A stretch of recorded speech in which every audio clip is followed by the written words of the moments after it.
अस्सलाम वालेकुम, welcome back. उम्मीद करता हूँ आप खरीद से होंगे। व्लॉग शुरू करने से पहले सब दोस्तों से रिक्वेस्ट है कि मेरे चैनल को सब्सक्राइब करें, लाइक करें और बेल आइकन का बटन दबाएं और अपना फीडबैक जो है वो ज़रूर दीजिएगा। बात करते हैं टेस्ट क्रिकेट की, टेस्ट सीरीज़ की। इंडिया वर्सेस इंग्लैंड, दोनों टीमें, इंग्लैंड 387 और इंडिया 387, मतलब के बराबर। ना इंग्लैंड के स्कोर ज़्यादा है और ना ही इंडिया की लीड ज़्यादा है। और कैसा अजीब इत्तेफाक है कि 3 दिन हो चुके हैं खेल को, और 3 दिन के बाद रिजल्ट क्या आया कि दोनों टीमें जो है वो बराबर है।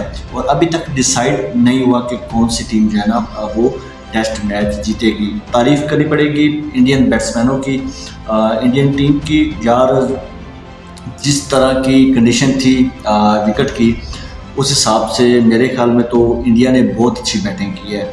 हाँ, इंडिया पैनिक ज़रूर हुआ आखिरी सेशन में। इंडिया लीड दे सकता था। इंडिया इस पोजीशन पे था जब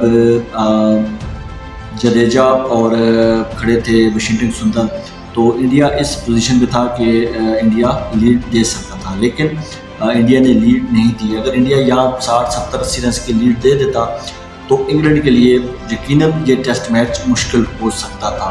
तो बहरहाल ब्रिलियंट बैटिंग इंडिया की। केएल राहुल ने बड़ी अच्छी बैटिंग की, 100 रन किए और बड़ी अच्छी और बड़ी टेक्निक से उन्होंने बैटिंग की इस विकेट पे। जिस तरह मैंने आपको बताया था कि रूट ने बैटिंग की है ना, उसी तरह केएल राहुल ने भी बैटिंग की है। और जायसवाल तो खैर ऊपर से आउट हो गए थे। पंट ने बड़ी अच्छी बैटिंग की है। पंट और केएल राहुल, इन दोनों की अगर पार्टनरशिप मिलाए ना तो इंडिया कहीं ना कहीं काफ़ी मुतमिन होगा। 387 जब इंग्लैंड स्कोर किया था तो उस टाइम नहीं लग रहा था कि इंडिया 387 करेगा, लेकिन मेरे जहन में एक चीज़ थी। वो क्या थी? वो ये थी कि पिछले 2 टेस्ट मैचों में जिस तरह इंडिया ने बैटिंग की थी ना, इंडिया के बैट्समैन फॉर्म में थे। और जितनी ही मुश्किल विकेट क्यों ना हो, जो पिछले 2 टेस्ट मैच हुए हैं वो भी इंग्लैंड में ही हुए हैं, कोई इंग्लैंड से बाहर तो नहीं हुए ना कि इंडिया को बड़ा मुश्किल आता, खेलते बड़ी मुश्किल होती। नहीं, मेरे ख्याल में इंडिया ने जो टेक्निक इस्तेमाल की है ना, बहुत ज़बरदस्त इस्तेमाल किया है। कोई पैनिक नहीं हुए, ठीक है। जो गलत बॉल थी उसको इंडिया जो है ना खेलता रहा, जो अच्छी बॉल थी मतलब उसको रिस्पेक्ट देता रहा।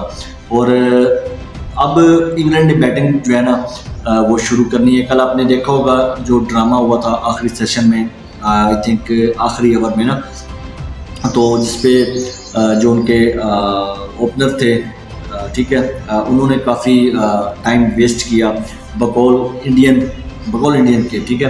क्योंकि उनको बॉल लगी थी हाथ में ना, तो उस टाइम उन्होंने अपने फिजियो को बुलाया तो इंडियन जो बैट्समैन है गिल, वो काफ़ी गुस्से में दिखाई दे रहे थे कि आप टाइम वेस्ट क्यों कर रहे हैं। जितना हो सके 2-3 ओवर जो है ना हो जाते, क्योंकि जो वो वाला टाइम होता है ना वो बैट्समैन के लिए बहुत मुश्किल होता है। चाहे जो मर्जी टीम हो, हल्के इंग्लैंड खेल रहा है, घर पे खेल रहा है, लेकिन उसके बावजूद जो है ना वो टाइम सर्वाइव करना बहुत मुश्किल होता है। और इंग्लैंड ने कोशिश इंग्लैंड की यही थी कि किसी न किसी तरह ये टाइम स्पेंड किया जाए और दिन का जो अख्ताम है वो हो जाए। 2 रन से इंग्लैंड ने अपनी इनिंग्स का आगाज़ करना है, कुछ ही देर में शुरू होने वाला है। और इंग्लैंड, अब डिपेंड करता है कि इंग्लैंड की सोच क्या है, इंग्लैंड की प्लानिंग क्या है, क्या प्लानिंग करके आएगा इंग्लैंड। जहाँ तक मुझे लगता है इंग्लैंड की कोशिश होगी कि तेज़ खेला जाए।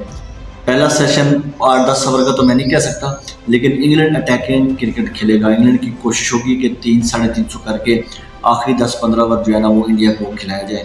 अगर तो इंग्लैंड इस सोच में, इस प्लानिंग में, इस माइंडसेट के साथ अगर कामयाब हो जाता है, 300-350 प्लस टारगेट दे देता है इंडिया को, तो यकीन करें आखिरी दिन, आखिरी इनिंग्स विकेट जो है वो बहुत तंग करेगी। और मुझे नहीं लगता कि इंडिया जो है ना वो सर्वाइव कर पाएगा। हालांकि उनकी बड़ी लंबी बैटिंग लाइनअप है, उनकी बैटिंग फॉर्म में भी है, सब कुछ है, लेकिन उसके बावजूद जो आखिरी दिन होता है ना, और जो 4th इनिंग्स होती है ना, आपने विकेट का हाल देखा होता है कि विकेट के साथ हुआ क्या है। मतलब सब ओवरऑल जिधर भी टेस्ट मैच आप खेलें ना, आखिरी इनिंग्स में चेज करना बहुत मुश्किल होता है। तो अब डिपेंड करेगा कि इंग्लैंड की सोच से आता है। इंडिया की कोशिश होगी कि किसी न किसी तरह जितने कम रन हों, मतलब इंडिया की सोच होगी 200-250 तक इंग्लैंड को आउट कर लें। अगर 250 तक इंग्लैंड को आउट कर लेते हैं तो भाई साहब चेज इंडिया कर सकता है, तो फिर टेस्ट मैच में इंडिया इन है। आज डिसाइड होगा कि ये टेस्ट मैच किस तरफ जा रहा है। अभी तक फ़िलहाल तो बराबर है भाई, कोई टीम हम ये नहीं कह सकते कि इंग्लैंड मजबूत है या इंडिया मजबूत है, लेकिन टेस्ट मैच मज़ेदार हो गया और इसको मज़ीद अब इंग्लैंड या इंडिया कितना मज़ेदार बनाते हैं वो फिर अब पहला सेशन या दूसरे सेशन में आपको पता चल जाएगा। इस वीडियो में इतने दुआ में याद रखिए, चैनल लाजमी सब्सक्राइब करें, लाइक करें, बेल आइकन का बटन दबाएं। फिर मुलाकात होगी। अल्लाह हाफ़िज़।